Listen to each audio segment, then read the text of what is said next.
Hello everyone, welcome back to Beyond the Veil Tarot and Astrology. My name is Candice Marie. Thanks for joining me. Happy Friday and happy full moon in Capricorn, everyone. I hope it's going well. We're back at it with another video. We are live right now, so if you can see me, give me a thumbs up. Give me a comment in the comment box below. Say hello. We're going to be doing live astrology readings this evening on the channel. We're going to be answering your questions about transits in the natal chart, or if you want to know how this full moon in Capricorn is impacting you personally. If you guys haven't met me before, it's nice to meet you. I'm Candice. I'm a Western astrologer. I work both with the Sabian symbols as well as tarot to better understand what's going on in the cosmos. We are here every Friday, 5 o'clock p.m. Pacific, 8 p.m. Eastern, doing these readings. We alternate between Fridays, and this one is going to be an Astrology Friday. Make sure you're subscribed to the channel. Click the bell button below. That way you can see the other videos that I have. I'm here every Tuesday, Thursday, Friday, and Sunday. We've got new and full moon reports, so if you haven't caught that full moon report in Capricorn, check it out. You have plenty of time because honestly, there's going to be another full moon in Capricorn next month. So we're getting a double dose of this energy. So this seems to be a really important lunation. If you are new also to get a reading, there's a QR code right here. You can scan that QR code. It's going to take you to my PayPal. For me to be able to read your chart, I need some information from you. So I need to know your date of birth, including the year and the exact time, AM or PM, and location. If you can't find that, usually it's on a birth certificate, or you can maybe ask a family member. But if you don't have it right now, no worries. We can catch you next time. We'll be here in 2 weeks. I have memberships on the channel, so we always take level 3 members first. For those of you guys who don't know, I'm a full-time content creator on YouTube. I create educational content for astrology as well as tarot, and I give you guys reports. If you want to support my work, you can join my memberships, and there's 3 different levels, but if you join level 3, you're going to get a reading once a month with me on the lives, and we take our level 3 people first. So I've got a whole list of people. I'll say hello to everybody in the chat. Thank you guys for joining me. I see Emma's here, Christine, Deanna, Sharon, Jessica, Dorothy, David, Stephanie, Danielle's here. What's up, Congo? How are you guys all doing? How are you doing? I've got a number of people who are waiting in the level 3 line, and then I've got a handful of people also that are in the queue. The way that this works is we take the readings in the order that we receive them, so I appreciate your guys' patience. Thank you so much. I want to make sure everybody gets a thorough reading and gets their answers answered, and I appreciate you guys waiting. Usually I'll do a bit of a roll call, so I'll let you know everybody that I have so far before I get started. If you hear your name, that means I have your question. Please don't forget, if you guys are signing up for a reading, put your question in the memo box, the same place where you input all of your information. I need to know specifically what one topic you want me to look at. So if you want to know about the full moon, you can put that. If you have a question about a transit involving a certain planet or a house or a theme, put that. And please limit it to one specific question. If you're asking about 2 or 3 topics, I'm going to pick one, and I'm going to let you know which one I think is most prominent. I appreciate it. All right, so for level 3, I've got Emma, Christine, Deanna, Sharon, Jessica, and Dorothy. I saw Jessica, you want to get a synastry. You can send the difference for that if you want to do that, no worries. And what else? That's pretty much it. So if you're a level 3 member and you would like to get on the list to be able to get a reading, let me know. You can cash in on your 1 reading for the month. Looks like we're going to have 1 more Friday. So next Friday is going to be the last one for the month. We'll have tarot. So if you want to get your astrology reading in, now would be the time. Otherwise, Tara, Danielle, and Adriana, I have you guys. You are the people who are in the queue. We usually will leave it open for a little bit depending on how many people that pops in. So we'll let you know when we're calling final call. When you hear the window is closing, that means that we're getting ready to close down the queue in terms of who we're taking. And if I miss you, no worries. And I have to say this, I should have said this at the beginning, but we are filming this live on Friday the 21st. If you're watching this on Saturday, I'm no longer live. Please don't send any money or any donations, otherwise you will be refunded. Sometimes people watch this on like Saturday morning or like late on Friday night, and they get excited and they start asking questions, and then I have to spend my Saturday morning refunding people. So just a heads up, we are live on Friday. And you can come back and you can watch your reading. So if you have to make the donation, you got to bounce, you have somewhere to be on Friday night, or you have to fall asleep or something, you can come back to this. You can watch your reading. It'll be up on the channel. We save all of the lives, and you can come back to it anytime you need. Okay. All right, well, let's go ahead and get right into it. We're going to start with Emma. She's going to be the first person I'm going to take. And Christine, Deanna, and Sharon, you guys are all on deck. So just a heads up, I will be calling your name shortly. All right, so we're going to start with Emma. So she wants to cash in on her reading. She says, what's the best way to surrender to this energy? I'm a Cap rising, so interested to see what this full moon energy is bringing. Thank you. I'll probably only be able to catch the recording. All right, well, she knows the drill. All right, so this is Emma's chart. She is a Capricorn rising, 5 degrees, and she has her sun in Pisces and her moon is in Scorpio. So, you know, this full moon, actually, we're probably going to have the full moon together because it's going to be in the next hour or two. So we'll be having the full moon while we're doing the live.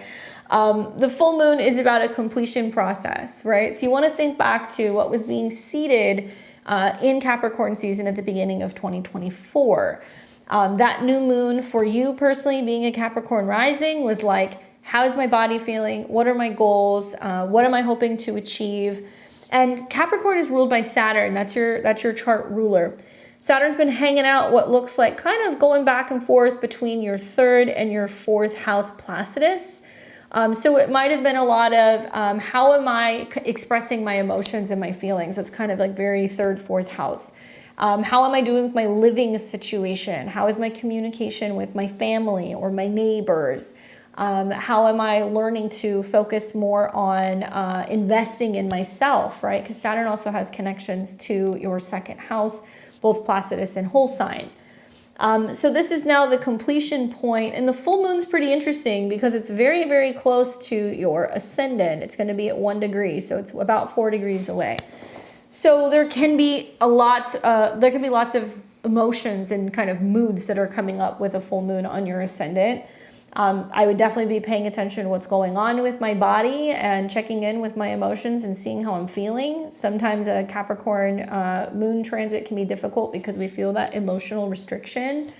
The other thing to kind of think about is that the opposition is the sun in Cancer. So it's really highlighting how you're feeling, what you're completing for yourself, and how that's being reflected to you from the Sun, Venus, Mercury transit in the house of relationships and other people. So this can be relationship with family, right? 7th house Cancer. It can be your counselors, your therapists, your astrologer, your romantic partners, your clients, people who support you.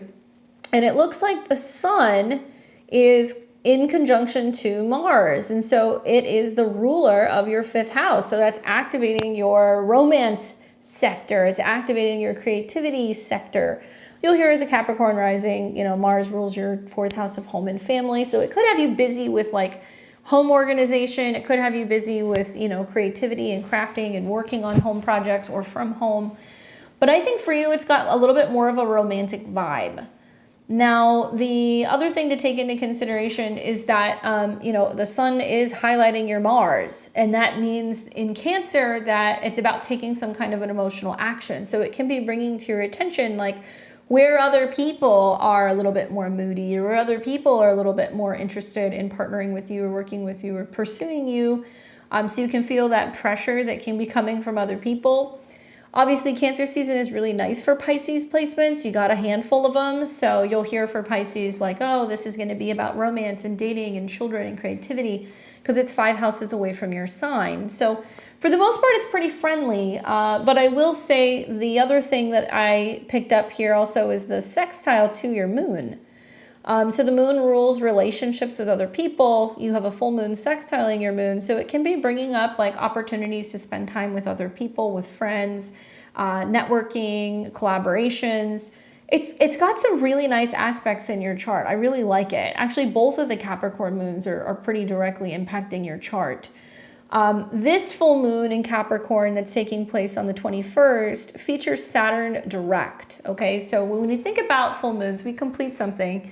When we think about this full moon, it's at the 1st degree. So it's like the beginning of the end. So this is the time to reassess how far have I come in terms of communication and investing in myself and relationships with other people, and where am I kind of opening up more to communicating maybe with different romantic partners, or, you know, kind of keeping an open mind in terms of expressing myself, you know, paying attention to my emotions, that kind of stuff. Next month, and I haven't done a video on this yet, but next month we will have a second full moon in Capricorn. It'll be at 29 degrees. So we've got the beginning and then we have the end. So 21st of July, mark your calendars, blue moon in Capricorn. It will be quite intense because it will be conjunct Pluto. So this is like the time to kind of really reevaluate and say like, okay, how much of my personal goals have I been able to kind of make happen? How am I feeling in my body? How's communication going? And then next month when you have the full moon in Capricorn, it'll technically be in your 2nd house of income. So it'll be about your relationship to your security, your finances, your resources, making big strides in changes even with your self-esteem, right? So you kind of want to be building yourself up, I think, throughout this transit. Next month, that full moon will sextile your sun. So it's still kind of playful and lending energy still, even when we have a critical full moon. But right now, pay attention to your emotions. The trines, the trines and the sextiles that are kind of going on in your chart are actually quite wonderful. In fact, the full moon's trining Mars in your 5th house. So that's also a very creative, romantic, kind of playful vibe. I wouldn't worry too much about this. I feel like the one that you're going to want to watch is going to be next month. And I think I would say that to everyone because, you know, Pluto's going to retrograde back into Capricorn in a couple months, and having a second Saturn kind of based Capricorn moon is going to be very busy. I think a lot of us think that something is complete in the Capricorn area of our life, and then next month we're going to realize like, oh, this isn't done yet, you know, and some kind of like realization or awakening. So that's going to be the one you're going to want to watch, especially because it is going to come into an opposition with your natal Saturn in Cancer. Now, this Saturn is in the 8th house of other people's money and resources. It can be dealing with emotional kind of entanglements with others. It can deal with money owed, or, you know, like loans or debt. So when you have that full moon that's going to hit in your 2nd house, it can be financial. It can be more about some kind of payment coming due, and you're like, oh my God, you know, I owe somebody something, or somebody owes me something. So really do your due diligence with this full moon to kind of lean into how to better communicate so you can navigate some of those changes that come next month a little bit better, okay? Hopefully that's helpful for you, Emma, and you'll catch me when you're available. Let's see. So I see Diego's here and Ripples is here. Did you guys want to, I know Ripples wants to get a reading. Diego, did you want to get a reading too? Let me know. Ripples, I'm adding you to my list. There you are. I've added you to my list, so I'll call your name and let you know when I'm getting ready to read your chart. We've got Christine, Deanna, and Sharon in the queue. There we go, Christine. All right. So Christine says, hey Candace, I'm cashing in on my reading. The full moon isn't really hitting my chart in any big way. I want to know if you could go over my Venus return instead. All right, so July 26th. Where do you currently live so I can look at that return? Can you give me the city and the state, please? So Christine is a Scorpio rising, Sun in Leo, Venus in Gemini in the 8th house. That's what we're going to look at. Moon in Capricorn. No, it's not hitting your chart in a big way, but it's about 8 degrees away from a square to your Mars. So that's your chart ruler. So it can bring up some early things revolving around your South Node Mars transit, which I think could be about clearing with certain people socially or certain friends. So be mindful of that. Sacramento. All right, let's take a look. Okay, so we're going to do the return chart for her. And the Venus return is similar to like a solar return. It's just kind of like the birthday for your Venus. All right, so it looks like your Venus return Let's look now. There we go. Let's see, 11th. There we go. Why is that not coming up?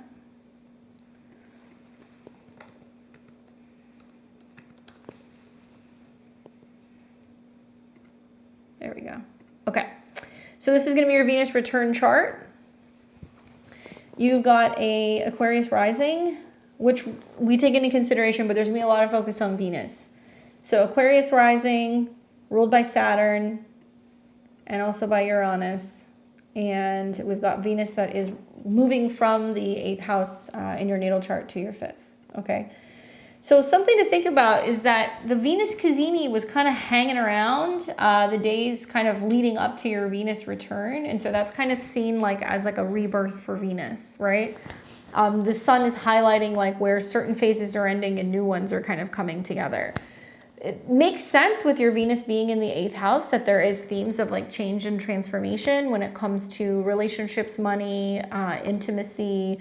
And your Venus is at 22 degrees. So it's got kind of like a Capricorn vibe. So it can be working through blocks in your career, working through delays when it comes to, you know, financial matters or vulnerability or like intimacy matters. So the one thing that kind of catches my eye, obviously, is you've got these planets that are all kind of combust with the sun. So the Cazimi happened first, but Venus is very close to the sun. So it can mean that like the mind is almost on fire with love and relationship stuff this year, that there's a lot of action there. The Mercury conjunction as well, which is also combust, it's right behind the sun, is also mind is on fire, and something tied up with the idea of joy, creativity, playtime, intimacy. Obviously, 5th house can be dating, it can be sex, it can be creativity, it can be children. And I think about how the dispositor for the sun is Mercury, obviously. And I think about how the dispositor for the moon is the sun, and they're sextiling each other. So this was right after the new moon in Gemini, which was a little challenging because we saw some squares to Saturn and kind of represented a shift of our mind.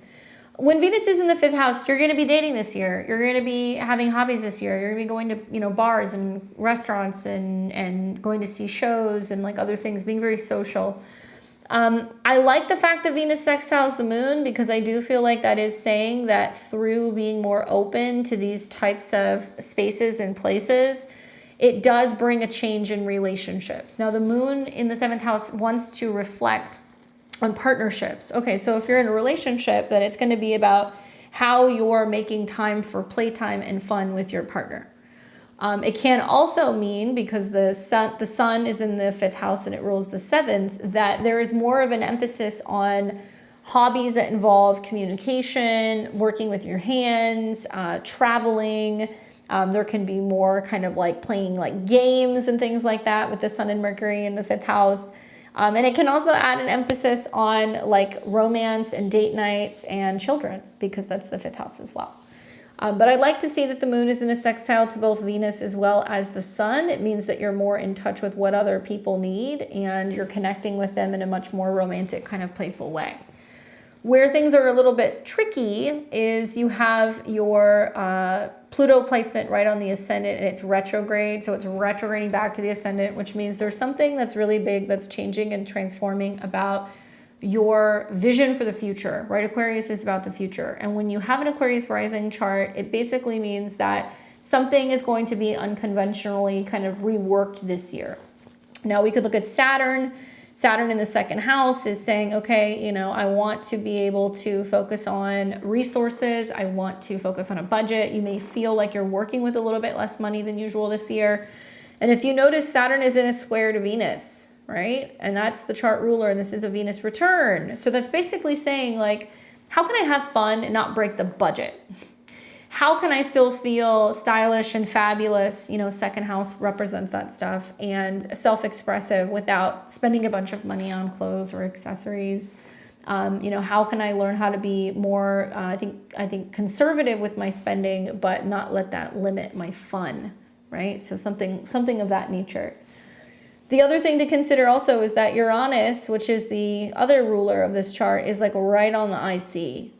So it can be saying that like the home life, and this is ruled by Venus, that's why I bring this up. The home life is lively, right? There's changes, there's people coming to visit, you're having family get-togethers, you're having parties, especially with Venus being the ruler of Taurus, and you've got Venus in the 5th house. It's saying you might go, wild and decide, I'm painting the house, I'm going to be putting up all this new kind of unusual art or this new decor, or I'm wanting to kind of set up an entertainment center or somewhere to kind of play. She says, we're currently doing renovations to our home. Perfect. The 5th house can also be seen as like the game room. Okay, that's the other way I could see this. Or it could be about a creative space or an entertainment space or an office space or a place where maybe you're putting new gadgets and things because Venus and Mercury are there. She says we're extending our master bedroom and office. Perfect. So that plays nicely with some of these sextiles to the North Node. And it also plays nicely, like I said, with the sextiles to the moon. And sometimes the moon in the 7th house can represent other partnerships and people who are coming in. So this could mean, you're working with contractors, right? You're working with designers, or you're following certain people, media, right? Gemini, and kind of figuring out what's making you feel inspired about the space that you're going to be kind of creating. I wonder, though, with Venus being in your 5th house, like, do you have kids? Is that something that you're talking about doing, or is that something that you have already done? Because there's something here with the Sun conjunct Venus that does make me feel like there is going to be a real emphasis on children. So I don't know how many kids you have. I see 3 planets in the 5th house. Your youngest is 17. So obviously the Sun being in the 5th house too, that's saying that there is a real emphasis on what's going on with your kiddos, Something I like to do is I like to lay the 2 charts over each other. So sometimes I like to put the natal chart over the return chart and then flip it around and take a look at it. And so you notice your Sun in Leo, it moves to your natal Sun, moves to the 7th house. So this is putting an emphasis on the relationship with your husband. Okay, so it's going to be, Sun in a 4, where you're highlighting, coming together and working in a partnership when it comes to your home. Beautiful. You have also got the North Node that is in conjunction to your moon, 7th house. So more partnership themes. One would say that the 5th house is your first child, the 7th house is your second child, the 9th house is your third child. So there seems to be a lot of emphasis on the 2 older kids, not necessarily the youngest. And that there can be more travel with them, talking to them, seeing them, changes in their lives that you are kind of assisting with. And I really feel like somebody's house is going to be like the party hub, and there's going to be a lot of stuff going on there that looks like it can be very fun and very exciting. The other thing is that I noticed is that you also have Juno that's in conjunction to Jupiter. And Juno represents the wife, Jupiter represents the husband. So it's kind of cool that you see Juno, Jupiter in conjunction, North Node, Moon in conjunction, Sun on your descendant. I really feel like this can be a year where there can be really like strengthening the bonds in an existing relationship then, and coming together in a much more profound way and focusing on maybe having a little bit more free time and being able to do some creative stuff with one another. But the Sun is strong in the 5th house. Venus loves being in the 5th house. The only challenge is that you're in the midst of kind of starting to feel transit Pluto in opposition to your Sun. So really, I say this lovingly, but you're going to have some people that are going to be like, lighten up, and I don't know if it's your partner. I don't know if it could be one of your friends, if it could be one of your kids. But all these planets in the 7th house are basically saying, let us help you. We want to assist you. Can we do it with you? How can we, benefit you in some way? And that opposition to Pluto is people saying, like, you don't have to do it by yourself. You don't have to be a control freak. Like, let us be involved in this process. Also, when this return happened, Mars is in Taurus. So it was squaring Pluto, and it was coming into a square with your Sun, right? So when we flip this around and we look at the transits where this was all going on, Pluto opposed your Sun in the 3rd house, really Holstein 4th, so changes within the home and also how that's impacting you in your career or your control. And then Mars is coming in for the square. So Mars in the 6th house can just be busy work. It can also be about breaking down and making changes to your office, because that's your 6th house as well. And how it's challenging, maybe communication with you and another person. And that can be the guys who are doing the demo, or who are doing the building, or, you know, how you're communicating with your partner and talking about kind of scheduling stuff. So that'll be kind of baked into your chart also for the year as well, something just to kind of consider. But Venus in the 8th house, I think, is really just saying, for a Scorpio rising, how can we change and transform relationships through communication? And Jupiter is going to hit that. Actually, it'll retrograde, I think, right around 21 degrees. You're going to see that later this year. And so that'll also bring some sweetness into the mix. And it'll get really good when Mars shows up. So like right around August 20th, maybe through the end of August. And then you'll see this again when Jupiter is retrograding in conjunction to your Venus. And that's going to be in October. All right. So hopefully that's helpful in giving you some insight. And what a sweet Venus return you had there. All right, so we have Deanna, Sharon, and then Jessica. We're going to call last call in about 2 minutes. So if you guys want to get in the queue, I recommend getting in there, doing it now. All right, so let's look at Sharon. There we go. All right, so Sharon is a Taurus rising with her sun in Scorpio and her moon in Taurus. Let's see what Sharon had to say. And I have Deanna too, don't worry. You're actually, I skipped Deanna. Sorry, Deanna, I'll take you next. So I have Sharon, Deanna, and then Jessica. Hi, Candace. I'd like to use my monthly reading. Definitely feeling like there are things going on that I can't see. Anything I should watch out for? I got you. You're welcome, Christine. Things that you can't see, said the Taurus rising with the North Node in the 12th house.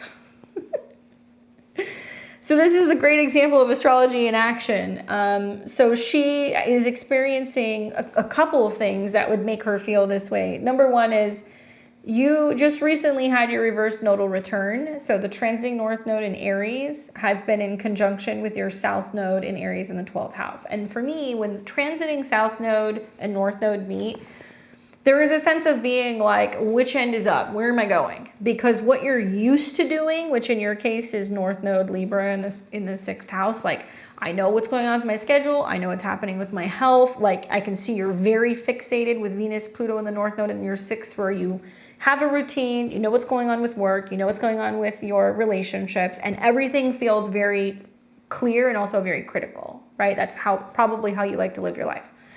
But when the South Node and the North Node meet, it's basically saying, we're going to, both through the eclipses and through the transits, we're going to break that down a little bit. We're not going to be as focused on what other people think, Libra, what other people value, what other people want. And also there is a sense of completely kind of taking apart something about your schedule. It can be about where you're working, how you're working, people-pleasing tendencies, and being too overly concerned with others. Mars rules the North Node. So with Mars on the move, Mars is in Taurus. And that means as a Taurus rising, you're like, I need to get going. I need to get something moving and shaking. That there needs to be some kind of action, or that maybe you're working towards a goal, because Mars in Taurus wants to be incentivized. That's why when you say to a Taurus, or if you say to somebody who has Mars in the 2nd house, or Taurus in the 2nd house, hey, will you build this? Will you do this thing? I'll pay you, or I'll feed you, or I'll give you a back massage. They're like, yes, I'll do it. So you kind of need to be incentivized right now is what it looks like. And you're kind of trying to figure out, what if I make changes right now, what am I going to get from this? Interesting being a Scorpio, because everything you hear is going to be opposite, because you're Taurus rising, Taurus moon, Scorpio sun.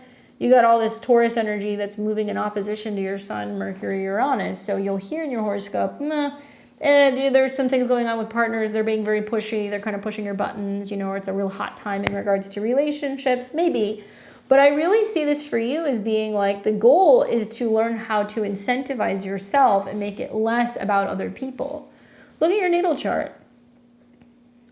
You have all these planets from Libra to Scorpio. Pretty much almost everything is going from your 6th to your 8th house, other than like your moon, Jupiter, Mars, Saturn. That's other stuff. That's more your emotions, your communication, but huge focus on other people.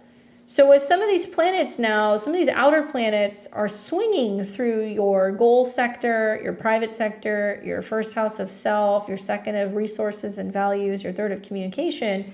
Everything's flipped. Right? You're almost still kind of feeling like you're in this Uranus opposition energy. Even though it's done, Uranus is still dancing with your moon. This can make you feel impatient. This can have moments of complete like brilliance and breakthrough with your intuition. This can also mean that you feel like you need to speak up more, or that you might feel like you're a little restless, or that you need to kind of write or focus on traveling or kind of moving around because it's activating your 3rd house. But because Mars rules the North Node in the 12th and it's in the 1st, you're like, where am I going, right? I would say what you want to be mindful of is the fact that you are getting ready to see Mars come into conjunction with Uranus.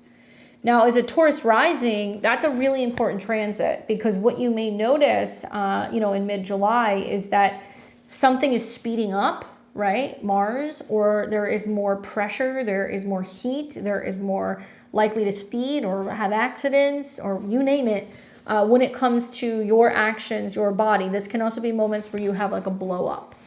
I really would recommend, since Mars is going to first hit your moon, which is the ruler of the 3rd, and it's going to sextile what looks like the sun, this would be a wonderful time to be like, I'm going on bike rides, I'm going for a walk, I'm going for a drive, I am journaling, I have an outlet for some of this energy. So that way you're diffusing it a little bit. There's going to be a lot of tumultuous stuff going on out in the world, and especially for, I would say for Taurus risings, it could be you, but for Scorpios, you're going to hear it's going to be about your partners. And there could be something that goes on with the relationship to somebody outside of yourself that triggers you. And then there's like a meltdown. Now, the other thing I'm looking at is when this happens, right? Venus is the ruler of Taurus, and Venus rules your chart. Venus is going to come into conjunction with Mars, which is pretty passionate and powerful, and it's going to oppose Pluto. So there's some kind of like bit of a power struggle going on here, or feeling a bit charged when it comes to how you're communicating with home or family members. That's really going to activate your Mars-Pluto opposition. And I think Venus showing up is saying where you have the ability to kind of smooth it over.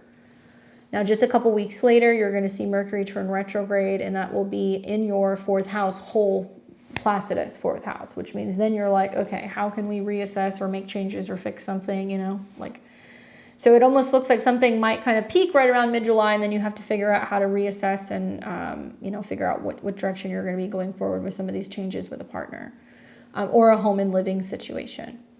The other thing I would watch for is also, this is a little down the road, but, this fall you're going to be having eclipses that are going to be really rocking your 6th house again. So that'll be October.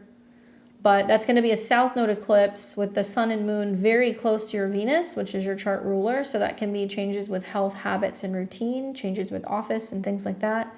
That'll be with the Cazimi. So there's going to be some information coming up about money and money handling or organization or changes to your diet, ruled by Venus, and Venus is right on your Mercury. I actually feel like this might mean that if you have a client-based business, you might bring in a new client. It can be about getting a new assistant of some kind or something at work. And with Venus conjunct Mercury, I do feel like there's going to be some kind of negotiation going on about how you're handling your money, maybe talking to a partner about spending. You may also be in the business of looking for some new kind of healthcare practitioner or something like that. So the reason why I bring that up is because you're going to have this Mars-Uranus conjunction. I've seen a lot of Taurus risings that when they're having Uranus conjunct their Mars or in transit, there can be some health stuff that can come up. And Mars is usually the head. The 1st house is what you do first thing in the morning. So I would say, like, if you can get up in the morning, I know you might be a little slow getting up being a Taurus rising. Get up, stretch, go for a walk, be outside. Give yourself scalp massages, you know, sing in the shower, work with your throat chakra, and pay extra close attention to your nervous system. Be really careful with things that are hot or sharp around mid-July, because that can lead to having some accidents. And I say this especially to you, because not every Taurus rising who's going to have the Mars-Uranus transit is going to have an accident, but you, my friend, have Pluto in opposition to Mars right now. And Pluto represents combativeness with other people. It could be at work, it could be with partners. And simultaneously, it is squaring Chiron. So this is like holy fixed cross in your chart. So best believe when Mercury crosses that degree in July, when Venus crosses that degree in July, when the Sun crosses that degree, this chart's going to get lit up like a Christmas tree. And you're going to feel a lot of pressure between all of the four corners of your chart. Go listen to your July horoscopes, because I talk about how these particular trigger points are going to be so significant, and you'll see several days where planets will come into conjunction with your Mars and oppose Pluto and start squaring. You're going to feel like home, family, relationship stuff, work is all pressuring each other. It'll eventually get worked out a little bit later this year through the Mars retrograde. Okay? Hopefully that's helpful for you. I appreciate your patience. I've got Deanna, Jessica, Dorothy. Thank you, Deanna. Let's pull you up here. I feel like every time I talk to you, you're always traveling. Are you back home now? You're like Carmen Sandiego. you're always somewhere new. There she is. All right, let's see. What did she ask for? She says, cashing in, slightly concerned about upcoming position to my Sun and Venus. Things start to happen. Transit Cancer, my 12th. Help. I already feel frazzled traveling back to Ireland 7/10 and staying for a month, and that makes me happy. I'm in opposition to my Sun Venus. It just ended school year, so I can dedicate my time to a small business, but it was a challenge in May. I got you. She's about to leave. All right. So just a couple things that I would say. The 12th house stuff I wouldn't worry about too much, because for a Capricorn, it's relationship stuff, and the 12th house is about being in a foreign land, right?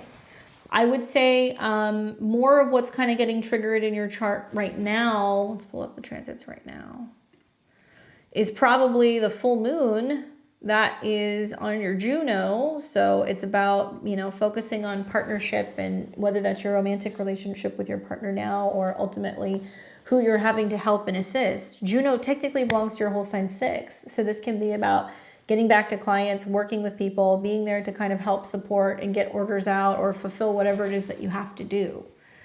This full moon, technically by about 9 degrees or so, it squares your north and your south node.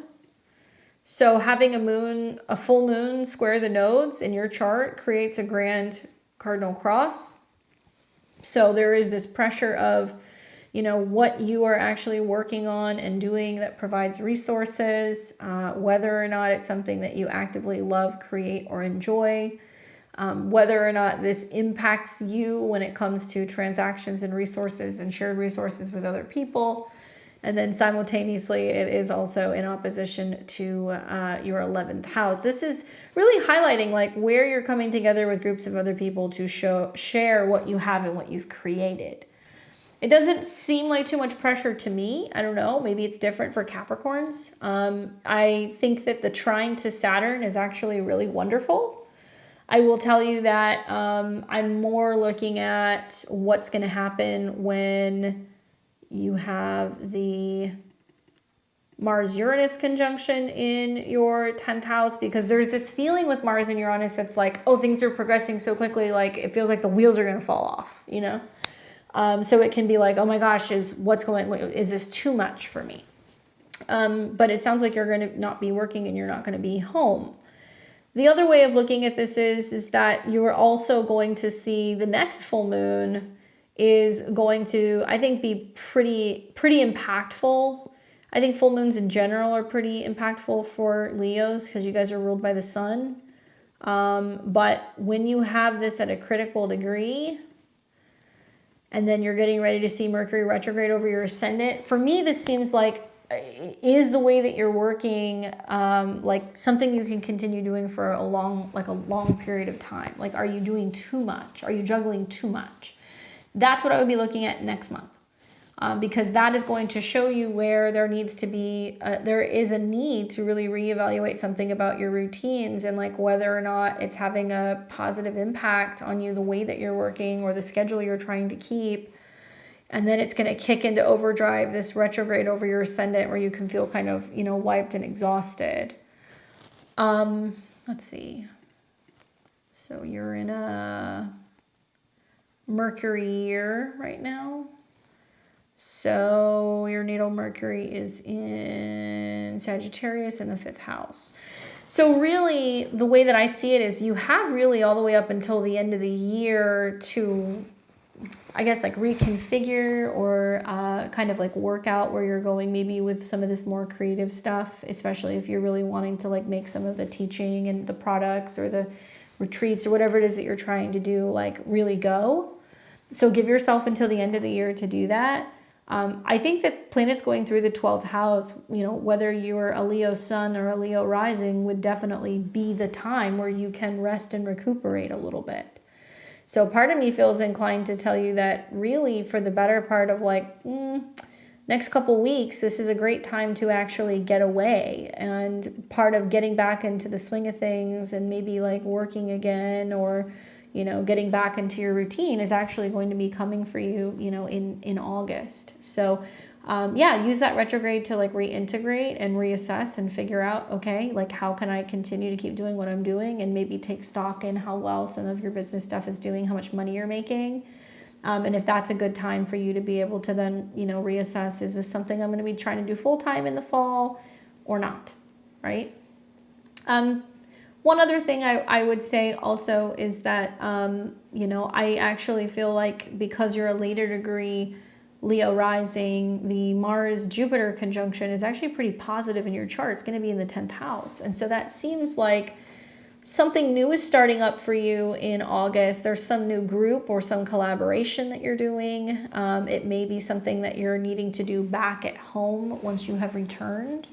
Or that you're going to be meeting people within a private space, or there's going to be some kind of like new community that's kind of brewing. So I do think that you're going to be busy. I don't think you're going to have any shortage of work. That's very, very obvious for you this year. But I think it's just more kind of getting to the tail end of the year and then trying to figure out realistically how you can kind of keep all of these things going if you really wanted to either travel or relocate or make a pretty significant job change, you know, next spring. Okay. Hopefully that's helpful for you. Who else do we have? We have Jessica, Dorothy, Ripples, and Diego. Readings are now closed, but thank you guys for your patience.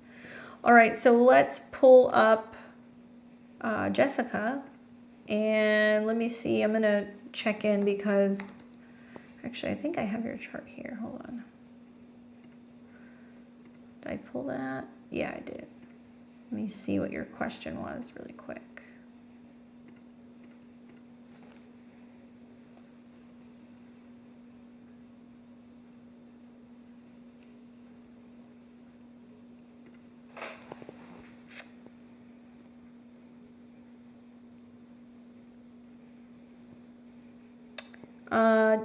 Let me see, did you send his info?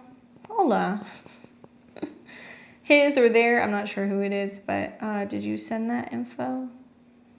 Because I don't see anything in the comments.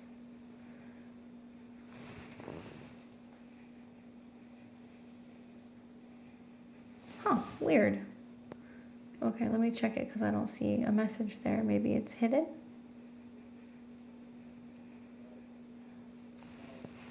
Oh, there it is. Okay.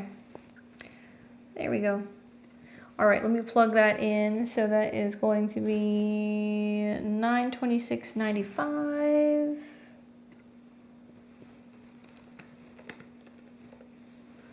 And that was 8 a.m. in Pasadena, Texas. I didn't know there was a Pasadena, Texas. Okay. All right. So you just want synastry? Any specific questions or anything?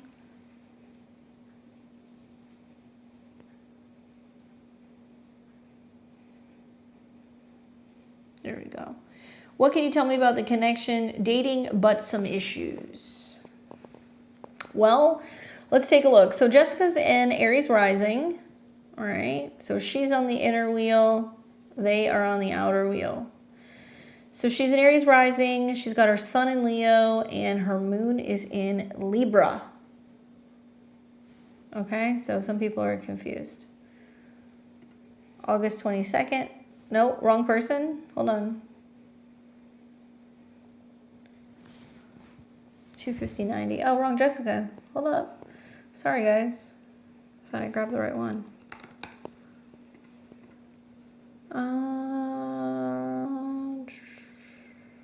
There we go. There's two Jessica S's. Dope. Here we go. All right.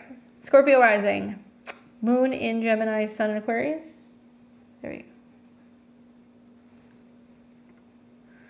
And then we've got September 2695 at 8 a.m. in Pasadena. Okay, just want to make sure that's right. Okay. All right, so you guys are dating, but there's some problems. Okay, so let's look at your chart first. So we've got Scorpio rising, Sun in Aquarius. Uranus is coming up on your 7th house. That could be part of it. The other part of it is that it is still an aspect to your Venus. Okay. And recently, Venus has been having some issues. Venus has been in a square to Saturn. Venus has been in a square to Neptune. So as Venus was going through your 7th house, it was squaring that. So there can be a lot of like, am I seeing this person clearly? Is there something off about the way that they're acting or behaving? Like, you know, like which version am I going to get of them? Because Venus is in a double-bodied sign. A little different now. Now you've got Venus that's kind of moving through Cancer, and you're going to see it coming into trines with Saturn. But something to kind of think about is that, you know, Mars and Uranus are going to be meeting on your descendant within about a degree. So things are going to get, they could get a little heated right around here, around mid-July. What's interesting, though, is Mars rules your chart. So you're Mars. So it means that this could be you being like, okay, I'm done. You know, I'm cutting this, I'm severing this. That could happen. It is also in a trine to Venus. So if you feel like there's been a lack of communication or not feeling valued, or there's something that's kind of like off in terms of being on the same page, I mean, it would make sense. But yeah, Uranus is going to be kind of on and off your descendant for a year or so. And your descendant is 27. So it looks like it's going to retrograde right on your descendant. And 27 is a Gemini degree, so it's about Mercury, or it's about weighing your options, or there maybe being more than one person, so another person can kind of enter in, or the person that you're kind of dating can just seem totally nuts and erratic with Uranus being there. They can also be very restless, so there can be a sense of them having a hard time staying in one place, and you can feel like they're kind of all over the place. In the background, Jupiter will be in conjunction to your moon, so that can also indicate that relationships can get better through communication. If you can talk it out and work through it. It can mean, because this is belonging to your whole sign, 8th house, that there can also be opportunities for other romantic connections kind of behind the scenes. But the square to Saturn really tells me that there's going to be like a, do I really want to start over? Do I want to stick with what I have? You know, fears over vulnerability and changes that could potentially be going on within the relationship, and it's having you question whether or not it's worth emotionally investing anymore, or if you're willing to even discuss future plans like moving, living together, things like that. You might be kind of like, not so sure about that. So that's just kind of your astrology in a nutshell. But I feel like with their placements in your chart, Pluto on your ascendant, I don't know, some people like that though. Like I've seen some Scorpio risings who are a part of the Pluto and Scorpio generation that they don't mind the intensity of another Pluto, you know, kind of connection. So you were born with Pluto in your 12th house, but it's close to your ascendant. And it's also close to Juno, so you're no stranger to kind of having like some really kind of intense situations with relationships and partnerships. And you tend to kind of keep your cards close to your chest if you have Pluto in the 12th house. So you may like the intensity of the connection there. I don't know. He's got Sun in Libra, Venus in Libra, Mercury in Libra, Moon in Libra, North Node in Libra. I feel like if a whole sign astrologer were to look at these two charts, they would be like, this is a shit show. You know, like they would, because they would basically be like, why would you want to be with somebody that has literally almost all of their personal planets in your 12th house? On one hand, that can materialize as you being like, okay, I want to keep this private, or there is something that's hidden or kind of secretive about this connection, or very karmic or like otherworldly. But it can also mean that there is some aspect of the relationship that is kind of behind the scenes, and you know, one person feels like it's going to be hard to be seen. So it can be one or the other. One of you guys can be kind of keeping the other one kind of private, and not wanting to kind of share something about your relationship status. On the other hand, this all trines your moon. So on an emotional level, you know, like you can handle the back and forth or the weighing of the options, or kind of like the indecisiveness, because the Gemini moon can manage that, and the Aquarius sun can manage that. But I think that all this Libra that he has 0 to 26 degrees, you have Capricorn 4 to 21 degrees. This is squares. Right? And so for Capricorn placements, it is 10 signs away from that, which is a superior position. It means that it's kind of like clamping down on the Capricorn and not letting the Capricorn stuff do its thing. Now, this isn't me saying that people with a bunch of squares can't be in relationships, because I think squares can sometimes be good. It pushes you to get outside of your comfort zone, and it creates change. We grow in relationships that can sometimes be complex or challenging. But not a fan of his Venus square your Neptune or your Saturn. Not a fan of his Sun square your Uranus. With all that Capricorn being in your second house, it's intercepted. So that's the other thing, is that when you're dealing with interceptions, see how the signs get swallowed up in the houses? Those planets and the planets which they rule, so in your case, all of this Capricorn and Saturn, and the moon, which is ruled by Cancer, or it rules Cancer, is in the 7th. So you don't always see stuff about relationships and emotional security. And also, like, I'm not a fan of all that Libra squaring all of your stuff. The Venus squares Venus is fine, but like Mercury square Venus means that you don't really feel like there is a lot of, like it can feel kind of fake. It can feel very surfacey with Venus in Libra square Venus in Capricorn. Because Venus in Capricorn is, what are we doing in the long term? What are we building together? What is our purpose? You know, how can we really be focusing on like a lasting union? And Venus in Libra is like, especially with Mercury there, in Mercury's retrograde, it's like, it can feel a little fair weather, and that there can be a sense of not getting a lot of depth there. And so, you know, if this were me, I would say wait and see what happens as you're getting closer to next month, as Mars is approaching Uranus.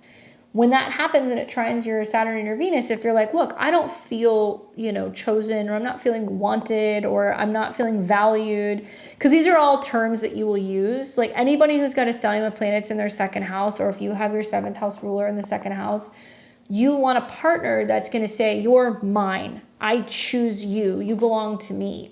And there is some possessiveness there. And whether that's just being publicly together or like whatever. But I get with all that Libra, there is a sense of not feeling that. And like, you know, to play devil's advocate, you know, let's look at his ascendant. So he's a Libra rising. And so there's been eclipses in his 7th house. There's been a Mercury retrograde in his 7th house. There has been a Mars transit in the 7th house. So I would assume, I'm not gonna say I can speak for him, but I would assume that partners based off of his chart are acting up because they're not feeling like they're getting what they need, right? Or there's not enough independence, or there's not enough assertiveness. And so suddenly the anger and the frustration or the agitation can kind of come up if they're not getting out with it. Mars rules his 7th house, so Mars conjunct Uranus in his 8th house next month can literally mean that somebody's like, I'm done. or like is sexually kind of like breaking off and like separating a little bit. And he's got Mars in Scorpio. And so, you know, Saturn is going retrograde right now. It's going to come into a trine with his Mars, and he's got Saturn in his sixth. For me, this is about actually making time for his partners and like managing his time better, right? Saturn in the sixth house, he may not be managing his time better. There can be some issues that are kind of going on in regards to his time management or his work, you know. You can have a good intimate connection, primarily because, well, you've got some squares. Squares can create fiction. Venus square Venus can be that. You've also got a Lilith Pluto Mars connection. So if you've got somebody's Mars on your Pluto, that can be like really hot and steamy. I mean, there are aspects that are great, but I think at the end of the day, personally, I don't know how I would feel about somebody's Neptune on my Venus. I feel like there can be falsified emotions and aspects of the relationship if you're not careful. And I only say that because it squares the North and the South node, right? Will somebody else come in? Yeah, I mean, you have a Gemini moon. I mean, you're not going to have a problem having anybody else come in. I think that as soon as Jupiter and Mars are kind of coming together, that would be your entry point. So it could be as early as the end of July, but I would be really watching when Mars and Jupiter come into conjunction and it sits on your moon. This will be like August 9th through like the 17th or the 18th. And so that can be like a really sexy time. And, you know, 8th house is something that you're like talking to somebody and it's like, oh, this is a good thing. This could be something. And then it'll square Saturn, which is the past, and it'll square Venus. So you really wouldn't decide maybe to like totally pull the plug, maybe until August, depending on what else kind of comes in, right? Oh boy. I've seen that for a lot of Scorpio risings the last couple of years. I've seen a lot of people who have been like, I'm with this person. It is what it is. I don't know if it's working. Should I stay or should I go? And then it's like, boom, you know, Uranus makes aspects to the 7th house and somebody else shows up that literally liberates you from that. That doesn't mean that's your forever person, but people who can kind of get you out of that situation. And Jupiter being in your 7th house all year is like man buffet, you know? It's going to be hard to let go of that Pluto on the ascendant, though, because they kind of have that intoxicating kind of power over you sometimes. Anyway, I hope that's helpful. Okay, so who else do we have? We have got Ripples and then Diego. And then we will move on to our other people. Thank you guys for your patience. I appreciate it. What's up, Ripples?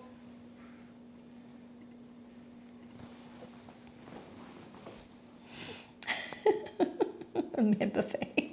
Stormy. That's good. All right, so let's see what Ripples had to say. Just playing catch up here. Here we go. It looks like my question might have been missed, so I'm resubmitting here. Sorry, Ripples. I want to take a look at the full moons in Capricorn this month and next. You got it.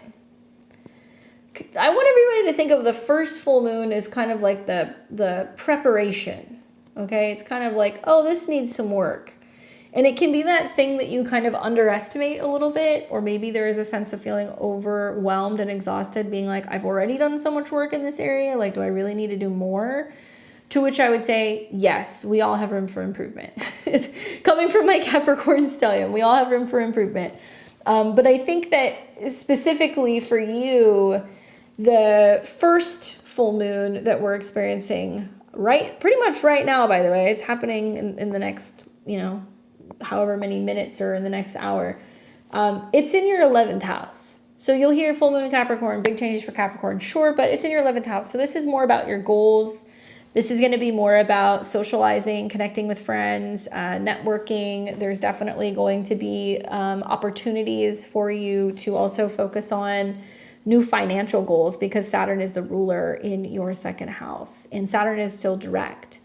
It has yet to come into conjunction with your Jupiter and your Venus, which I really feel like in this next year is going to be about making sure that you're spending time around people who are helping build you up and make you feel appreciated. And this can also be a lot about, you know, really getting to a point where some of your financial stuff is like really starting to grow. I think a Saturn-Jupiter transit can be good because especially with an exalted Jupiter like you have, with Venus, it's about how you're handling things, and like money comes in, and what you'll realize is you'll be like, just because I have it doesn't mean I'm going to spend it. And there's something changing about your value system, and it can be really, really beautiful.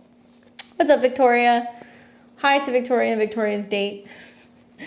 The fact that it's cusping on your 12th house can make you feel a little bit more like you're like, okay, there can be this pressure of time, or this feeling like time is running out, or you might be feeling like you need to do some, ritual work, or maybe you're sitting alone and setting some intentions and you're doing some of that stuff, but it's not in your 12th house. Now, the next one, on the other hand, completely different ball game. Okay, completely different ball game, because the only real aspect the first one is making, it's making good aspects, right? This is sextiling your sun. So it's incentivizing you to really focus on your visions and your plans for where you're going. It's also sextiling your natal Uranus, which is really big for your faith, your philosophy, and your belief system, and applying some of that when it comes to achieving your goals and who you're kind of choosing to be around, so to say. The next one's going to be a bit of a doozy. And I would say that I've said that to everybody. Like, I'm already starting to work on that full moon video, and I'm like, this is when the tide kind of turns.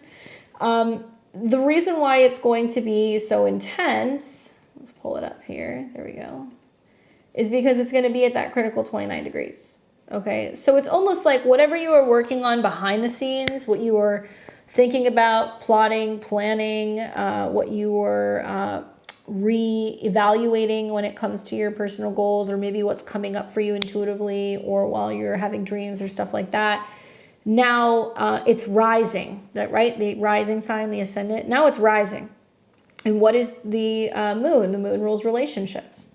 So this is bringing the 7th house lord to the 1st. So the sun is shining a light on your ascendant. So it's really highlighting where there's a critical turning point that's going on in regards to the relationship to yourself, in regards to who you partner with, who you're connecting with.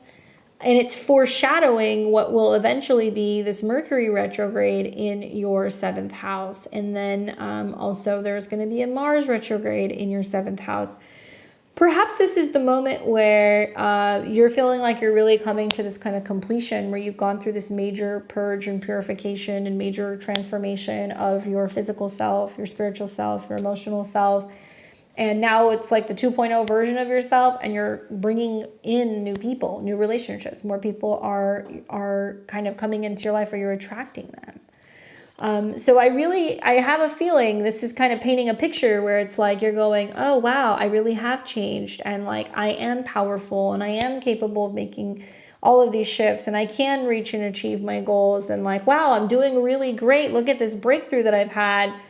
Yeah, Pluto is critical, sure. But it is also about your career. So I would use this particular full moon for like promotions, for telling people about your services, for sharing something about your business, because the 7th house is your marketplace, and Venus is there at the time, Mercury is there at the time, so it's great for attracting people.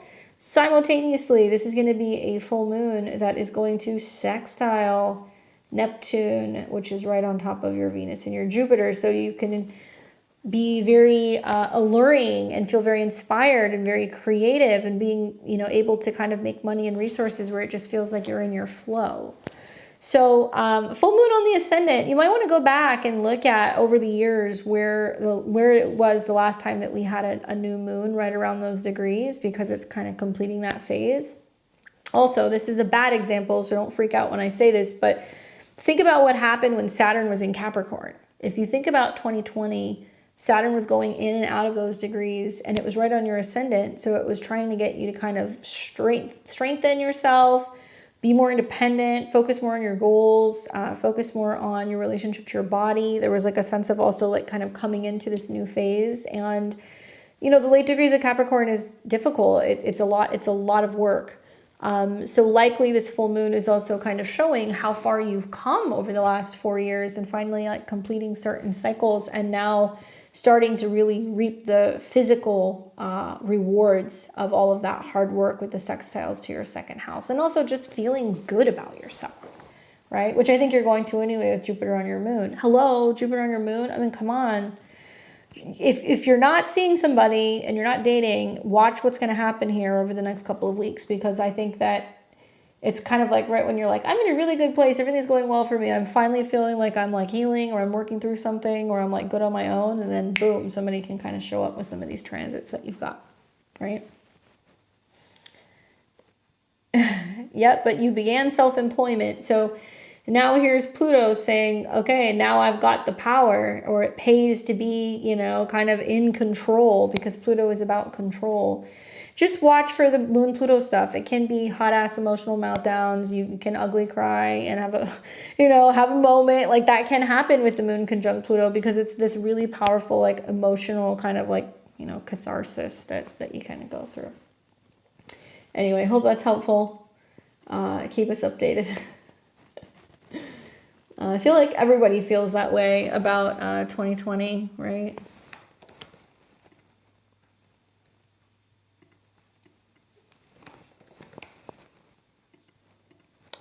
All right, so we got Diego. And was there any other level 3 people here that I missed? I just want to make sure I didn't miss anybody. Let's see. So what did Diego say?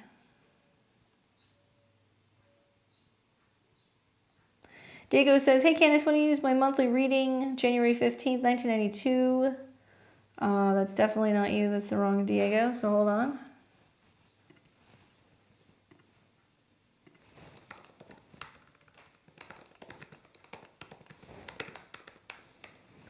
And that was at,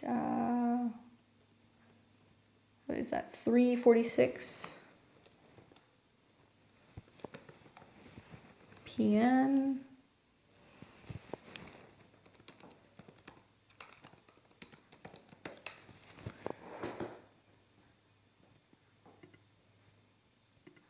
There we go. Cancer rising, sun in Capricorn, and your moon is in Taurus. Like a general reading for this Capricorn full moon or the next, whatever stands out the most, you got it. You're welcome. Oh, Dorothy, I'm sorry, I got you. You were up next, don't worry. All right, so I've got him asking questions about the Capricorn full moon. Obviously, kind of a big deal with all this Capricorn. Is there anybody else who's got like a Capricorn stellium? There's a lot of you guys that sometimes kind of check in for these readings, so I'm just curious how you're feeling today. But let's look at this first one. So it's going to be right here in your 6th house. This is much more about health habits and routines. The ruler obviously is Saturn, and Saturn is right at the top part of your chart. So it's conjunct your MC. So this is about career, reputation, job status, titles, that kind of stuff. So really what it's referencing is more about relationship to your job, and also staying on task, or any help or assistance that you get. The 6th house can be like your pets, it can be your coworkers, it can be hired help or assistance at work. So to me, this just kind of feels like maybe you feel a little bit more burdened with some of the roles that you have to kind of fulfill, or some of the responsibilities that you may have. It is very close to your Mars, which is the ruler of your whole sign 10th house. This can be about managing schedules and like working with groups of people at work, or making more of an effort to focus on creating time for friends, creating time also for health and wellness, for like balancing out some of your routines so it's not all work and no play. What's cool is the moon does try and transit Mars, so it is incentivizing you to work in a team effort, so you don't feel like you have to kind of do everything by yourself. And obviously it's within about 8 degrees of your North Node. So if we look at your North Node in Capricorn in the 6th, about hard work, dedication, and sacrifice, conjunct Mercury, so communicating, helping the collective, and also Mars, working with groups. Perhaps this full moon is just making you more so aware of, if I have a lot of stuff that I want to do, if I have a lot of people that I want to help, if I have a lot of goals revolving around my health or my job that I want to fulfill, what's the best way to go about doing that? Like I said, this full moon has Saturn direct. So this is trying to get you to think about how to kind of like methodically approach your career or reputation changes. What's really nice is that, Saturn is going to be sextiling all of this Capricorn still this year and even into next year. So as Saturn is starting to move into your 10th house, like it is really blending very nicely with your 7th house of relationships, and it's going to help strengthen your career. The other thing to kind of take into consideration is obviously going to be that, in the next full moon, it's going to be at that critical degree. And this one's going to be much closer to your sun. So still in the 6th house. But it is going to be, still it'll be in the 7th house, and it's much closer to your sun. So 7th house is going to bring up more relationship stuff. Now Saturn is retrograde. So I'm wondering, like, is there a relationship status change? Are you reevaluating and kind of going, I don't know if I want to continue working with who I'm working with or who I'm working for? Is there some kind of change that needs to happen there, right? Maybe that could very well happen. The conjunction to Pluto for me is about you having like a huge, profound shift in the way that you look at relationships. And, Pluto is cusping on that 8th house of intimacy, resources, vulnerability. The nice thing is that it does sextile your Pluto. So this can be really good for having breakthroughs in relationships or meeting people that make you feel empowered and powerful. What else you got going on here? And then something to kind of consider, and you'll see this. I'm going to talk about this in my Sunday video for the astro weather this next week. But I talk about how the Saturn retrograde is really important because Saturn will square Jupiter. And so for some of us, we might feel like for the rest of the year, we're having to work, and we're not quite sure if we're optimistic about where we're going, or if we're seeing the results that we want yet, or if we're, going where we want to go. But if we stay the path with where Saturn is, we will actually have a breakthrough, especially for Cancer placements. There will be some beautiful Saturn-Jupiter trines next year. I feel like for you, it's definitely going to be about career recognition and making, more headway in your professional life, and also feeling like it's opening the door for more visibility and also more prosperity. But we want to do the Saturn work this year. So as Saturn is retrograding on this moon, you're going to have to ask yourself, like, what needs to change with my relationship to other people, or my beliefs about relationships, or about, who I'm supposed to be working with, to kind of help you better manage and navigate dealing with that Saturn square Jupiter. I think also one other thing is that this is also kind of financial, because Pluto's on the cusp of your 8th house, and the moon and the sun are coming together, so it's like a restart point. And what this is going to be highlighting is your 2nd house. So it's going to be, how much do I feel valued by other people? Do I feel like I'm getting paid enough? Are other people recognizing my value? Am I getting on well with the people who I'm working with? He says, I've been hating my job for several months, been contemplating quitting, and I'm scared to change. Job drains me too much. I really need a great balance with work and physical health. So one option, I think, is that, with this full moon, the trine to Uranus in the 11th house is really opening the door to being like where you have friends that are like, hey, my company's hiring, or, like, give me your resume, let me pass it on to somebody, see if I can get you a job. Like, there's going to be other people who would be willing to kind of work with you. And obviously having a full moon, the first full moon in your 6th house, is really bringing your attention to your health, especially because it's so close to Mars. I would say be careful, because there can be issues with like digestional problems. There can be heat, there can be fevers, there can be rashes, especially because Capricorn is the skin. So that's something that you kind of want to watch, because that can be bringing some stuff up that's as a result of like not dealing with some of this energy appropriately. Also, like, Capricorn placements, especially this many placements, they really, especially with Saturn, Neptune, Uranus, like, 1989 to, like, let's say 1992, 93, they need a lot of like mineral support. There may be a lot of minerals and other things in your diet that's lacking, that can kind of help you counterbalance some of this stuff. That can really help. I have a lot of health issues. Well, part of that can be, you've got Uranus in the North Node in your 6th house, and it's ruled by Saturn. So it's saying that all of these health things that come up are trying to get your attention. Saturn's placed in your 8th house of what's not healthy for you. 7, relationships with coworkers and your actual office space. So your body really does not do well with environments where there can be a lot of stress or there can be some toxic stuff going on. So it may be really highlighting for you that that's like, hey, this is coming up for me. What do I need to change? You know? And what you'll probably find one way or another, even if you wait until, let's say, the Pisces, eclipse in mid-September, could be a job change, or spring of next year when there's retrogrades in your 10th house, could be a job change. You don't want to wear yourself down to the point where you have this full moon in Capricorn and you have like a real health issue and you're like, okay, now I have no choice but to make a change. Because sometimes the universe will get our attention with an eclipse or a full moon, conjunct Pluto on a natal planet.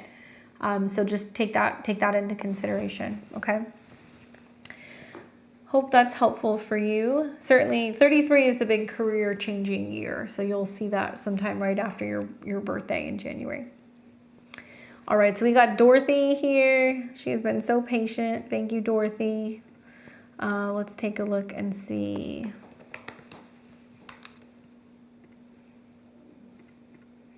And Dorothy, that was April 16th. Just want to confirm that that's you.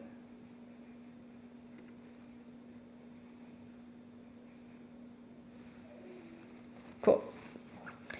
Let me pull this up here. I just want to plug in these other charts really quickly so I can make sure I've got everybody else in.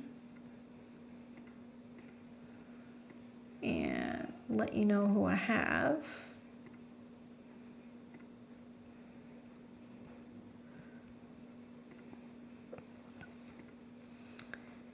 So, looks like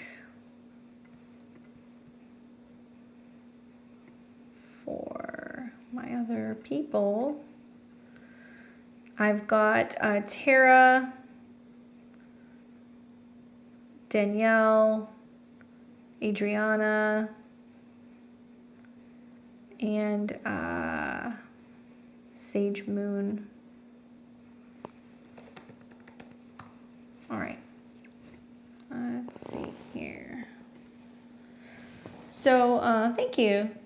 Did you have a particular question for me, Dorothy, that you wanted me to take a look at something?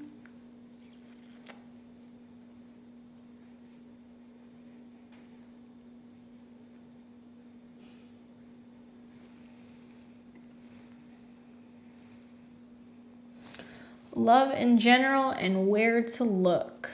All right, well, I'd like to answer those questions. So let's pull up your chart.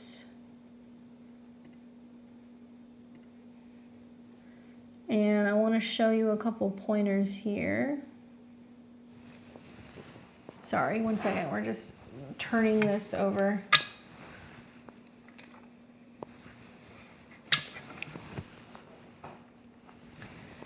So when I'm looking at love in regards to a person's chart, there's a couple places that I look. So I look at the 5th house. This is about dating, romance, and romantic partners. And then the 7th house is more about commitment and like where or how we meet others. So your 5th house lord is Mercury, right, which is retrograde in the 11th. And Mercury is not entirely too aspected. We have maybe a square to Neptune, so it can talk about sometimes challenges in perception revolving around, are we friends or something more? Like, what's going on? What are we doing here? And then we've got your 7th house, which is ruled by Jupiter, and Jupiter is in Aquarius in the 9th house. So they say that wherever your 7th house lord is generally where you meet people. Jupiter in the 9th house, it can be traveling, it can be in courses, workshops, near educational centers, places that involve travelers or foreigners or things of that nature. So we need to see something pretty strong going on with either Jupiter or with Mercury, okay? And so there is some Mercury stuff going on here. We do have the North Node in Aries. Between now and the beginning of next year, the North Node is coming into conjunction with your Venus, so that can be about a fated meeting or an encounter with someone. On one hand, it can mean that you're meeting a foreigner through a friend. On the other hand, it can also mean that you're meeting new people who are helping you with health and wellness, or somebody who's going to be kind of connecting to offering you some kind of service. And then Mercury obviously is going to be not just your chart ruler, but also about romance. So the fact that that's getting close, you know, when it gets within a couple degrees, something can happen. Now, when I think about some transits that are going to be happening, there will be a Mercury retrograde in August that's going to start in Virgo, and it's going to go retrograde into Leo. So that'll be a time to watch the first half of August. It was like getting back into the swing of dating, meeting somebody, you know, is somebody that I've met working out, is it a good match? And then also at the end of November into December, we will have a Mercury retrograde in the 7th house in Sagittarius. And that's important because, well, you're Mercury. So those are some times that there can definitely be some reassessing. But in terms of how you're going to meet somebody, where you're going to meet somebody, I'd like to see something going on possibly with Mercury and Jupiter. So let's see, we're going to have Mercury that is going to start sextiling Jupiter in transit right around the 7th of July. And this makes me feel like you're more likely to meet somebody when you are active in your community, going for a ride or a drive, getting out of town briefly, connecting with somebody on an app or online, okay? The other thing is Jupiter rules 7th house. And so Jupiter coming into your 1st house, I've already talked to a couple like really early degree Geminis that are like, what is going on? I'm like a man magnet. Like people just won't like leave me alone because Jupiter comes to you in the 1st house. So people start approaching you. So another thing you can look at is when Mars comes into conjunction with Jupiter. And this could mean somebody who a friend introduces you to, maybe you get invited to a party, maybe you are working out or being active, or, you know, you're kind of going for a walk and then boom, you could meet somebody. And that could be like right around early to mid-August as well. Something that you will see is that Jupiter will square Saturn, so it can mean that you're like, I'm not so sure if I want to be focusing on what's going on with my career or, you know, making time for a partnership.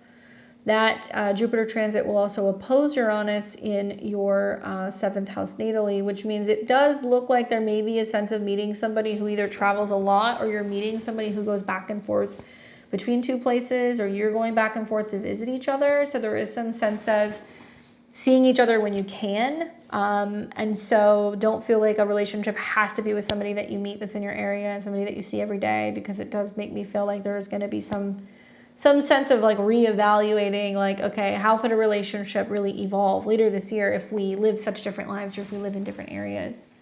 She says, I'm going on a trip in mid-August, lots of travel for work in the fall. Good.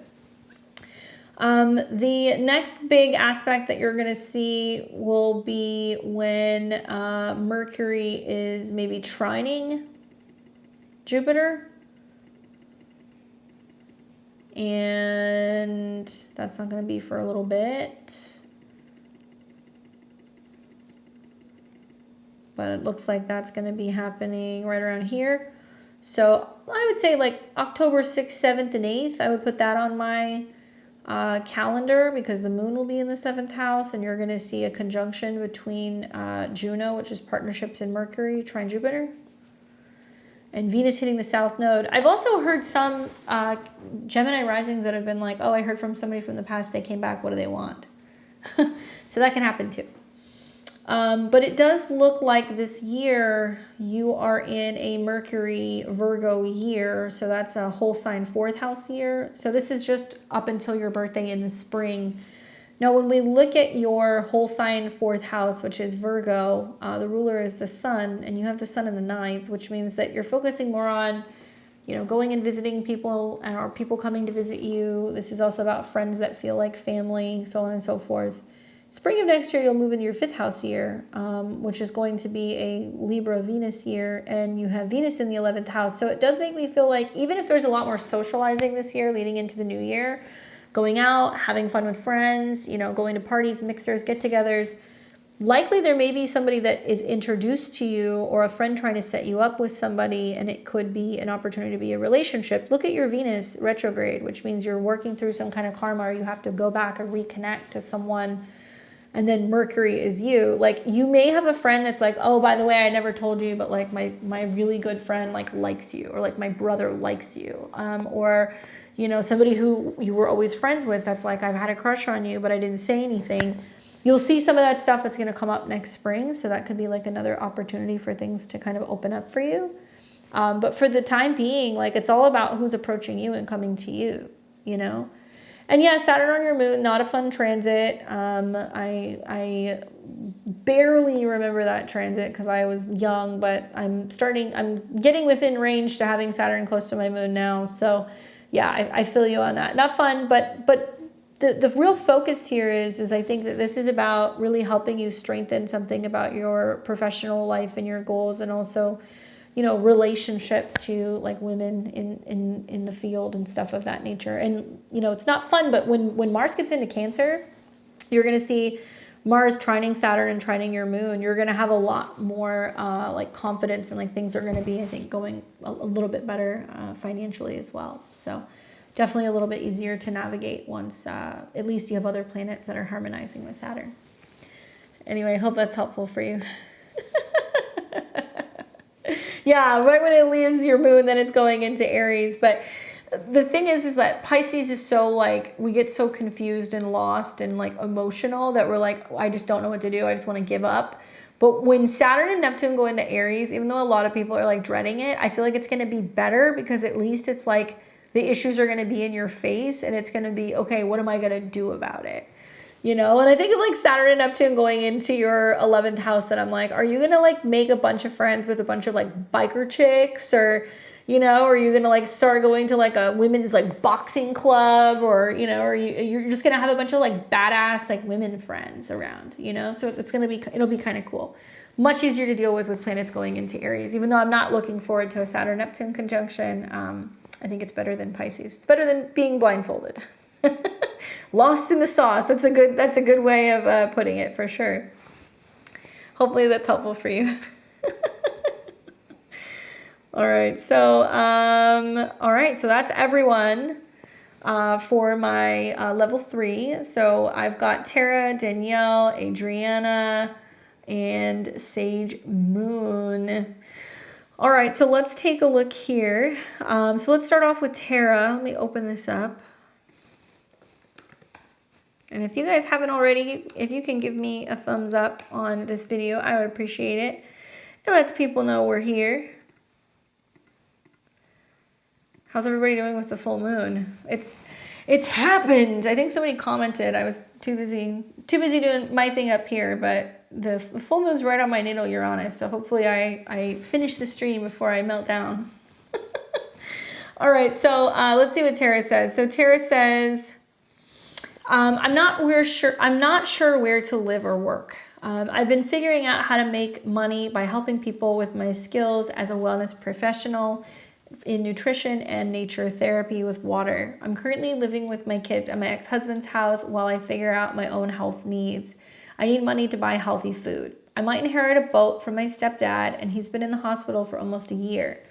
If he passes, my mom is gifting me his boat, and I will use that to offer wellness on the water to others. Fact is, I'm so tired. Saturn in my first house. I can't even help people. Can I even help people? Am I going to die? No, you're not. You're not going to die. We don't want to go there, but let's definitely talk about it. So here's the deal. Saturn has not even crossed your ascendant yet. This is a huge wake-up call. This is a huge heads up. It's a warning. That's basically saying, if you're feeling this tired and exhausted now, as Saturn is getting ready to retrograde, what do you need to do? How do you need to be able to better rest, recuperate? And I know it's hard with Saturn in the 12th house, because you don't want to feel like you're isolated. You don't want to feel stuck. You don't want to feel stagnant. But that is what happens, okay? Temporarily. I'm going to say this. I feel like if this were my chart with Saturn on my ascendant, with eclipses coming into my first house in Pisces, with a Mercury retrograde in my 6th house of health in August, with Saturn crossing my ascendant next year, with retrogrades in my first house next year, I would be listening to my body, because everything is ringing. Could be some health stuff if you're not careful, right? I think that the first thing to really focus on is what's going on with Jupiter, because Jupiter is your chart ruler. And Jupiter's hanging out right now, and it is in your 3rd house, which basically means you're really trying to breathe, you're trying to read, you're trying to learn. There is a need to be focusing on doing your work in some capacity, yes, for a community, but I think it would be like through emails, through maybe Zoom calls, and through, maybe phone calls, and that's it. Maybe messaging, maybe writing out what you're recommending and emailing it to people and giving them their insight without feeling like you have to be drained and kind of stuck on a phone, right? I can already tell, that's why I started kind of putting this stuff together, like people already kind of need help with Jupiter and Gemini. And so once again, we want to do the Saturn work. Where we do the Saturn work this year, we're going to see that it is going to really positively benefit us by the time that we get into the Jupiter-Saturn square. Jupiter's going to go into your 4th house next year. And so this isn't me saying you cannot or you will not move. But I think it's kind of like, okay, taking care of one thing before we move on to the next. I would say if this were me, I would almost plan on staying where I'm currently living and not trying to make a move or make a change unless you absolutely have to until closer to Mars retrograde. That's just my hot take.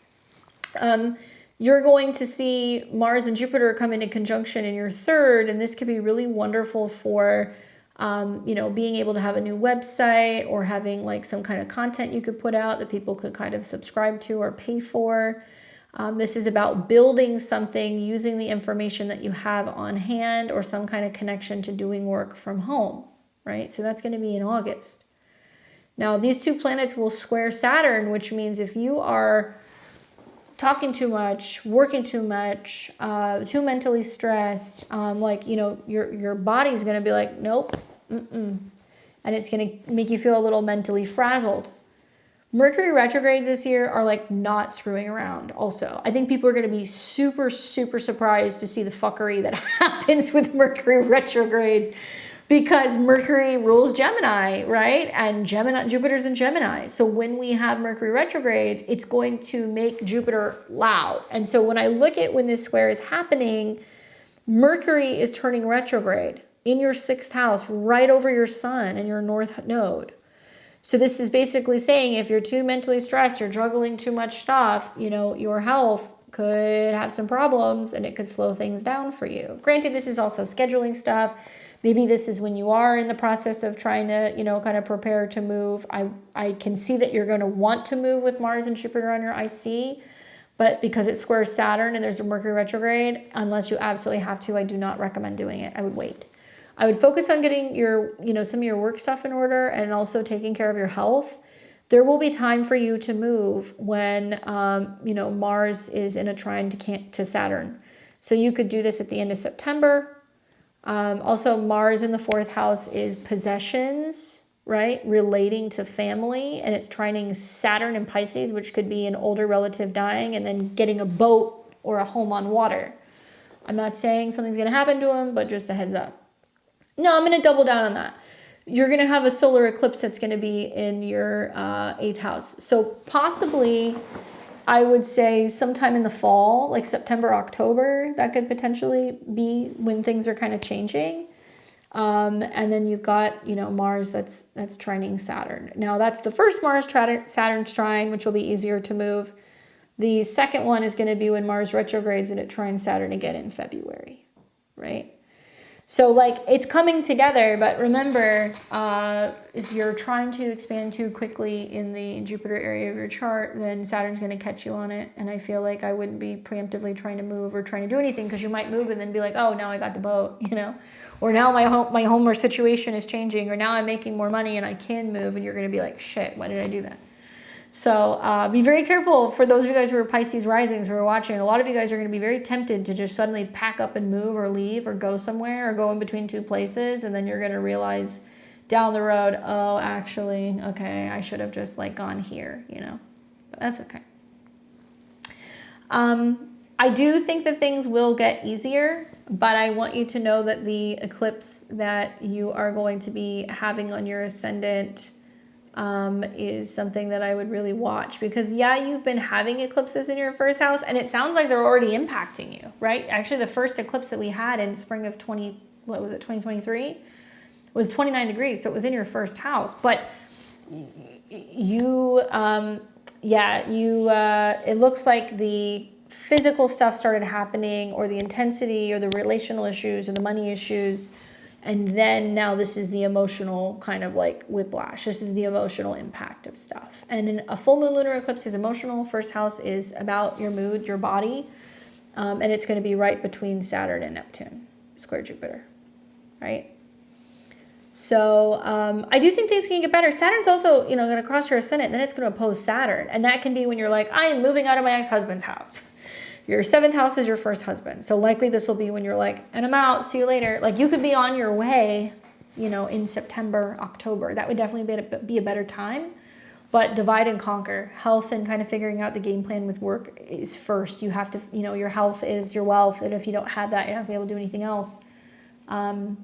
Yeah, especially before that Mars retrograde kind of kicks in. And then you don't want to be like, okay, now I'm feeling like I'm stressed and I have to keep everything up because I've moved. Give yourself a little bit of time, right? Sending you lots of good healing vibes. Let us know what happens. Let us know when you get your boat. What you end up naming it if it's not already named. All right, so we've got Danielle, and she's got a very spicy question. But I'll look. All right, so we've got Danielle. So she is Cancer rising, Sun in Taurus, and her moon is in Aries. And Danielle says, can I get a synastry reading between me and my ex? Okay, so let's open that because I've got that.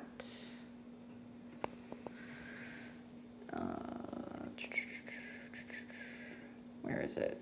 There we go. Okay, so this is Danielle's ex, although we don't know the time, so I just put the sun on the ascendant. Okay, so she says, can you give me a synastry reading? And then she also says, can you see what's going on with his new relationship? And she has the new partner's birthday. All right. So let's talk a little bit about your synastry. Obviously, this is a Libra sun. Okay, Libra sun. And the moon is in Sagittarius in the 6th house. And you got a lot of 4th house, 5th house synastry, a number of oppositions. So Venus in Scorpio, conjunct Uranus. So any Venus-Uranus placement, but especially in Scorpio, there is a tendency for things to be, Uranus kind of breaks in patterns. And I noticed that in his chart, Mars rules his Venus and it's square. So is this somebody who's had like a lot of like on and off, back and forth, unconventional relationships? Because that's how it reads. You've also got his moon, trine your moon, so you have fire moons, Venus in opposition to your Venus, Mercury in opposition to your Mars. How is that like? Do you feel like you don't have a lot of control over your guys' communication? Married, divorced, Virgo rising, guess with me. Okay. Mercury in opposition to Mars is a difficult placement to have because there can be a tendency for like the Mars person to like want to push something and be like, this is what I want. And then the Mercury person, which is him, kind of play mental games, mind games. It's not the easiest for communication. And obviously his sun, Saturn, Jupiter in your 4th house, you can be feeling like, oh, there's this person that's ultimately going to kind of come around. Like they will eventually kind of come around and reconnect with me. Saturn ruling your 7th, I think I told you this, in the 4th, it means that people from the past come back, relationships get better with age, people might come back to you once they've gotten older and they've kind of worked through things.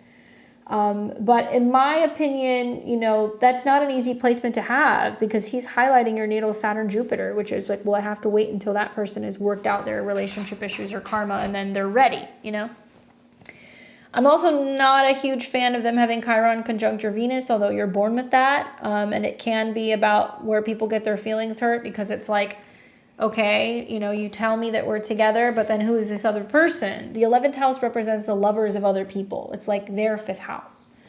So with Chiron being there in opposition to your Uranus and also your Venus, it can really trigger something in you where you're like, okay, you told me that it was, you know, you and me, and then all of a sudden you're choosing other people. So which is it? And you can kind of feel like there is definitely a sense of a lot of back and forth going on in relationships. Uranus is still in opposition to his Venus, and it's in conjunction to Chiron at the same time. And so I just think about like a Libra chart and how, here, let me show you. It'll be easier if I show you. So I just put the sun on the ascendant. But if you look at this, he's got Uranus, which represents lovers, in opposition, you know, basically to his Venus. That's Venus. Other people who aren't handling well the fact that he's going through changes in relationships, and that there can be some financial changes, and there can also be some issues revolving around transparency and vulnerability and intimacy. Mars rules his chart. So Mars coming in conjunction with Uranus does tell me that there is definitely some pressure that's mounting in this chart about the fact that, you know, he's got a relationship that's maybe started up very suddenly, and it may not necessarily, it may not make it, just looking at that conjunction, that there can be lots of conflicts over what he wants and what somebody else wants, and like issues with vulnerability and intimacy. So there's something there that really kind of makes me feel like there's definitely going to be an issue there. And then Mars rules his 7th, and it's in his 11th, and I believe that's right around where Mercury is going to retrograde to. I think it's going to stop around 20, maybe 21 degrees. So this can be about somebody coming back to him in August and being like, well, can we be friends? Or somebody confronting him about being like, what's this deal with this person that you're with, you know? Part of me looks at his Venus-Uranus in the 2nd, and it's kind of cringy because it makes me feel like he doesn't really know what he wants. And it's not his fault. He's got a lot of planets in Libra in the 1st house. He's a Libra rising. So much about this lifetime is trying to figure out who he is, and realizing that a lot of the challenges that he has in relationships is because of that Sun, Saturn, Pluto, where he needs to kind of get into better balance with himself. When he sees a really strong Mars transit, that'll bring a relationship in. Uranus has been squaring it, so it hasn't been stable. Saturn has been opposing it, hasn't been stable. And now he's getting ready to have Mercury retrograde over it. And what's funny is that, it's not funny, but Mercury rules his 12th house. So it's going to be about somebody coming back to him and being like, who is this other person, or what's going on? Like, you be careful about how much information you relay or reveal, because it can be you kind of showing him that you're kind of following what he's got going on and what he's doing. Your placements over his chart, obviously, you've got your moon conjunct his descendant, but together you guys create a full moon. So that creates a lot of intensity between, you know, who he is and who other people are. It's not a bad thing. Moon in the 7th house can be great because it means that, you know, you're bringing in exactly, you know, you showing up is exactly kind of the relationship or the partner that he, I think, needs, that challenges him, maybe. And your Jupiter Saturn on his ascendant also is like this feeling of expansion and contraction and holding him accountable for some of his actions. And once again, it's conjunct the sun. So was it a situation where you guys were together and he was telling you like there's nobody else, and then you're like finding out that there's other people? Or that, you know, that he was just friends with somebody, and then you realize that they were not friends? Because that's kind of the vibe this is giving me. And then obviously Pluto right now is also square as Mercury. So it's going to be about whether or not he's being truthful with anybody who he's romantically involved with, you know? And I feel like this is going to be really tricky, because if he's not being honest about what he's doing, he's going to have some issues with partnerships and relationships. It's fair to say that it's possible, let's look at the midpoint here. It's possible that, so Pluto's on your composite south node, so it's kind of breaking something down, and then Mars will retrograde over this later this year. I'm kind of thinking like, we don't know exactly the ascendant, so I don't want to go too much off of that, but you guys are a composite sun in Cancer. So there is potentially, with the full moon that's coming in Capricorn, because it's going to be conjunct your guys' south node with Pluto, that the end of July, there can be some real sparks. Maybe it's like you being like, okay, now I'm like really done, or you guys have some kind of, you know, blow up situation. Be mindful of that. But down the road, when you have Mars retrograde over your personal placements, Mars will retrograde over your north node. This will be in December. And that can bring you back into contact in some way. And then Mars will retrograde over your sun. I would be more looking at what's happening at the beginning of the year, you know? And knowing that he's got all that Libra in his chart and some of these eclipses that are still happening in Aries and also Libra, you know, people come into his life very quickly, and it's about him working through things. And I would be very cautious as a Libra rising or a Libra sun, because he's going to have Saturn and Neptune ingress into his 7th house and then retrograde. Like, he may think that something's going to work, but he may realize like next spring it may not necessarily be going in the direction that he thinks it's going in. 3/12/83.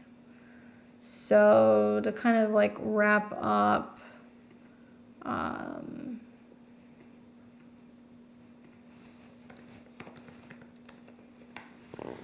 so for him, with this other person, yeah, see, there you go. I was like, he's got North Node eclipses in Aries. Look, and somebody who has Mars and Venus in Aries comes into his life, right? So that was brought on by the eclipses in the North Node. That's bringing somebody in who's kind of like the mirrored image of him. Saturn conjunct Mercury is not great for communication. It also makes me feel like there's going to be secrets because it's in Scorpio and not being completely forthcoming about stuff. Moon conjunct Jupiter, they communicate well, and there's definitely a sense of maybe talking more about how the relationship can progress later in the year. This would be closer to November or December. And then she is going to be going through eclipses involving Virgo and Pisces, and the South Node will eventually go into her 7th house next year. So it doesn't necessarily bode well for her chart next spring.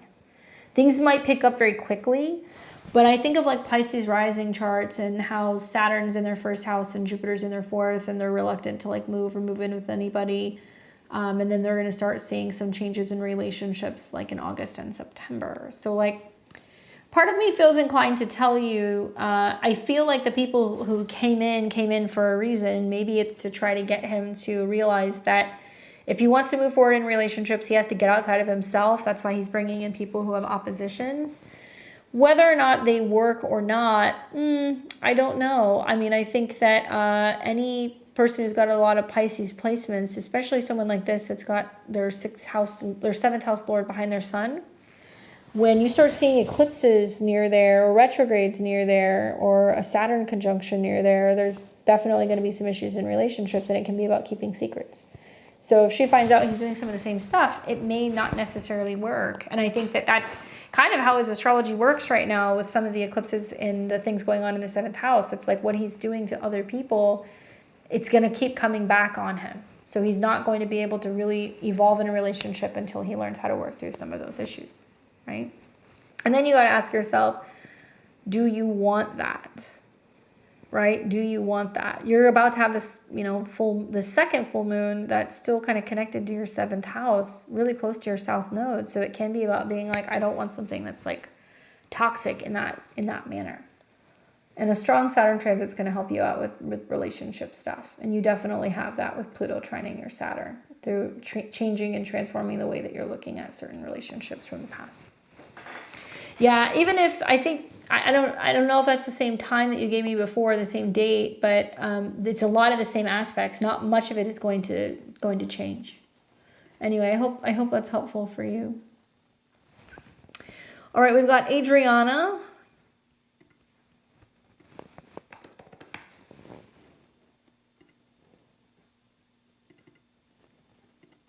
All right, so let's see what Adriana says. No, wrong Adriana. Clearly I have way too many people here in my chart now. All right, so we've got the right Adriana, September 11th, 86. Adriana says, hey Candace, I'm wondering if you can give me some idea when my health issues might start to dissipate and what's going on.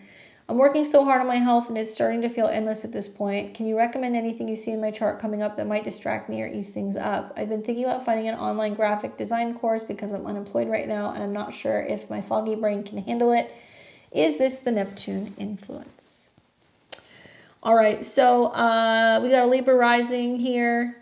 Obviously, your chart's ruled by Venus, all right? And you've got a couple things going on off the bat that I can already see that's impacting your health. So first of all, in your astrology, Jupiter and also Neptune rule your 6th house, okay? And you've got Jupiter in your 6th house. So it's retrograde. It might mean that you go through periods of having to stop, reevaluate, change direction in regards to work and employment to be able to better attend to your health. Okay, that's what that means. And right now, Saturn is getting ready to retrograde over your Jupiter, which means you're reevaluating what skills can I integrate into my daily routine or my life? How can I shift something about my health and kind of see the silver lining and kind of see this in a much more positive way, and so I can heal something. The other way of looking at this is also Jupiter rules your 6th house. It's in the 9th. So I could see where you're like, well, what if I took a class, or if I went to school, or if I, this could also be great for coaches. This could be great for finding new like teachers and stuff that can help you with your health, or new practitioners, or you might learn about new kind of like Eastern medicine techniques. Jupiter being here means that you're going to have to get out and do something in your local community, or you're going to have to start listening to a podcast or reading a book or connecting with somebody like on a course. So any of these things would work. Yes, that would help. And I think Jupiter brings a lot more positivity to help us get out of like the Saturn funk, right? So that's a good thing. The only challenge is that Saturn is also simultaneously squaring your moon, which is about your career. And that's why I think that's really why you're not working. It just so happens that Saturn's hitting your 6th house lord, you're having health issues, and it's squaring your moon, so you're having some delays and setbacks with going back to work.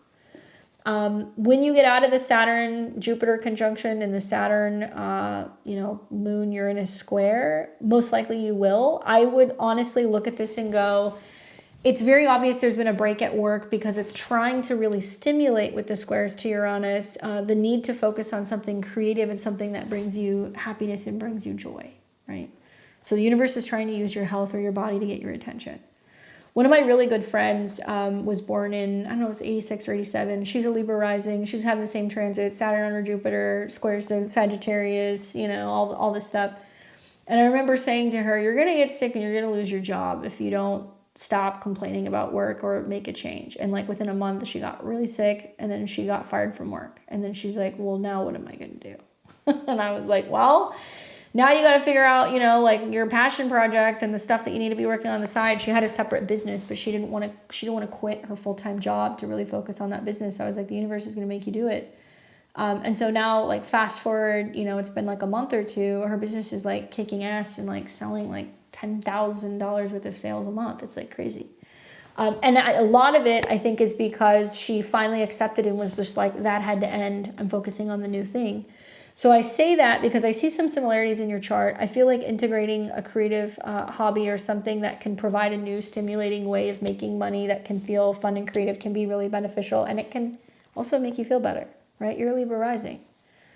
The other thing to take into consideration is Saturn is in opposition to your sun, which is also a year where everything feels like a pain. Our goals feel out of reach. Your sun is in Virgo in the 12th house, which is about the hidden self, the subconscious, and health and habits and self-undoing behind the scenes. So this also means that you need to not just make time for some kind of work that's creative and fulfilling and time for your health. That could mean going to doctor's appointments, working out, managing what you're eating. But this also means making time to connect with other people. It would be a really good idea for you if you feel well enough to take some kind of health or fitness or wellness classes with a group of people. I think that if you self-isolate with Saturn in opposition to your sun and you're separate from people and you're kind of hiding out, you're not going to get better. Like, you need community, right? Or you need to be going and kind of mixing and mingling with some of your friends. And then finally, Pluto, which is traditionally the ruler of your whole sign, 2nd house of money, but really it's your Placidus ruler of the 3rd house of the mind and learning. Pluto is squaring Venus. So it's saying, hey, we're going to create a lot of tension and stress with your body and your home and your financial situation until you make a move and you invest in something that's going to feel more valuable, right? Venus-Pluto in the 2nd house as a Libra rising is so passionate about art. It's so passionate about collections. It's so passionate about self-expression and design and beauty. And so maybe perhaps part of Pluto coming into the square here is also saying to you that if you feel really passionate about these things, get the show on the road, make the move, make the investment. And I am pretty fairly confident that as soon as you see some eclipses going on in your 6th house and the North Node in your 6th house, so this is going to start in September, perhaps you're getting some answers about where you stand with your health more so, or maybe some completion of some of these health hangups and challenges are kind of finally wrapping up in the fall. When you have a full moon here, square Jupiter, and maybe it's kind of like, well, do I want to go back to work because, now I'm taking an extended program, or, maybe I'm doing some work that allows me to travel, Jupiter in the 9th. Maybe it means that, you're saying to yourself, I think I've figured out I want to do this creative thing like full time. And yeah, that's going to be a pretty significant change. And then Saturn will be coming into conjunction with Jupiter, trining Mars. I mean, it does look to me like even if you go back to your job, it's very likely that there's opportunities for you to do more of this creative work with Mars and Saturn trine. So you'll see that in October, you'll see that in January, and you'll see that again in March, right? And I think with all the retrogrades in your 6th house, I would be really focused on what's going on with your health. That's not something that you want to kind of screw around with. And Pisces is like lymphatic drainage, soaking, detoxing, rest, mental health, making sure that you're getting adequate sleep. There's a lot of things there that kind of need to get worked out. So make sure that you're doing a balance of the emotional and also the physical, because that's what so much about the 6th and the 12th house is all about. Anyway, I hope that's helpful. Sending you lots of good healing vibes.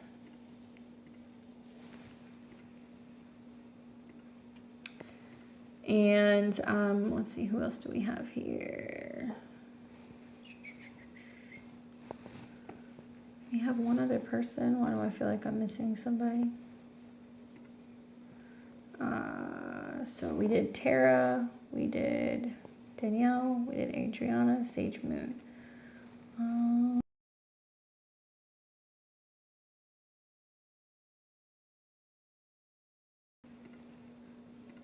What's up, Sage Moon? How's it going? All right, so she says, this full moon has been kicking my ass in my career. Can you advise me on any moves or what to do, what not to do right now? Because I've been super emotional. I got you. All right, so yes, for a number of reasons.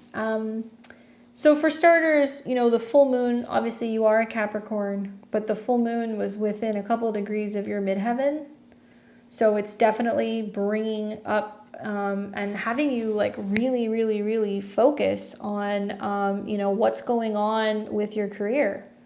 And the ruler of this is Saturn, and you got Saturn on your moon, which means you're feeling like the inner child is having like a hot emotional meltdown, basically, where you're feeling stunted when it comes to expression and creativity. It can feel like you're hitting a wall and you're not feeling inspired, or you're feeling frustrated that things aren't kind of coming to fruition the way that you want them to come to. Moon Saturn the 12th also is kind of feeling like stuck or imprisoned in a way, and not being able to get your creative stuff out there, or feeling like something is kind of like hidden in some capacity. The positive here is that, because I want to focus on the positive, there is a trine to Mars. So that is kind of saying, like, through whatever is coming up for you right now, it's creating more incentive and more drive to be like, okay, I got to keep building, or I got to keep pushing, or I got to keep things moving. Things do feel out of reach also with the oppositions to the 4th house, where, to be honest with you, this almost kind of reads like an Aries rising chart, to which I would say, you got a lot of planets in the 4th house, like take a chill pill, relax for a little bit, let whatever's going on with the full moon happen, and focus more on what's actually coming to fruition with the 2nd full moon, which will be next month.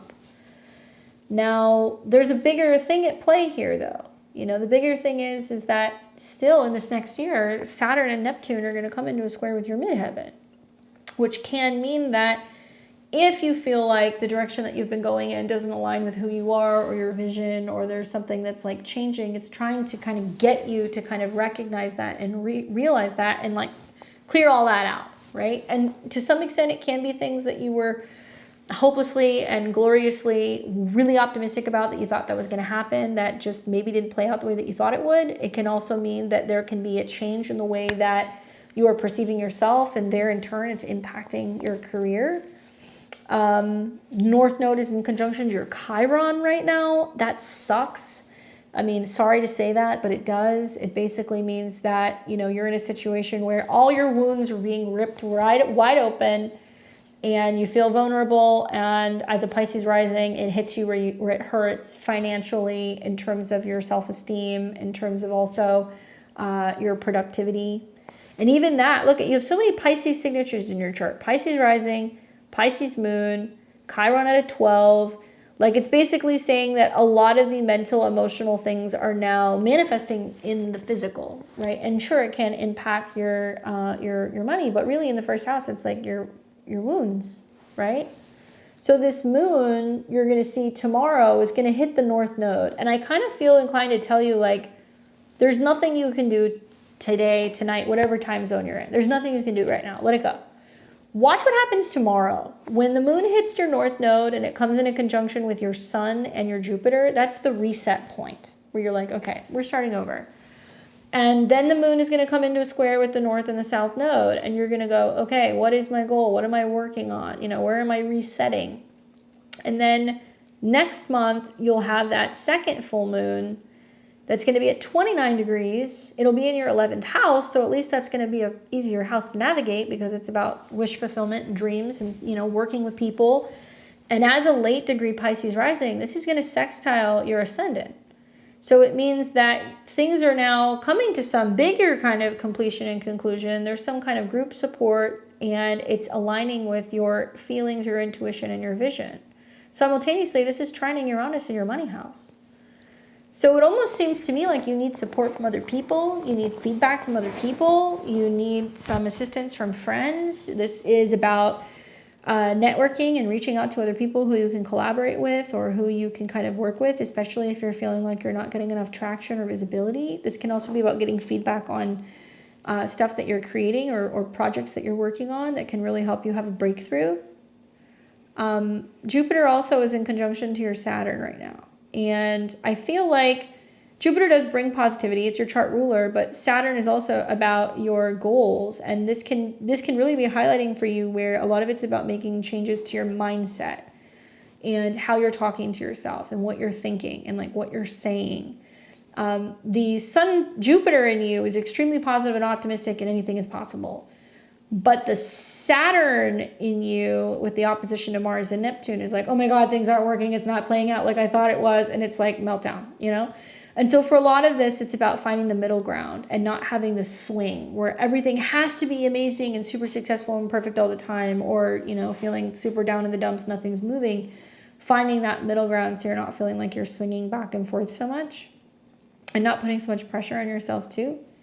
I think that is definitely a really big theme. I read a quote recently that said, in order to really be a good artist or really appreciate art, you have to know how to live in solitude. And it really reminded me of Saturn and Pisces. I was like, wow, that's true. We see like so many like artists and creatives and people that'll just, you know, completely drop out of society or out of, you know, all kinds of things. And they just go and they just create, they like lose their self in their creation, and it becomes like everything to them. And they also have to learn how to be alone to really process things and be able to kind of better express themselves.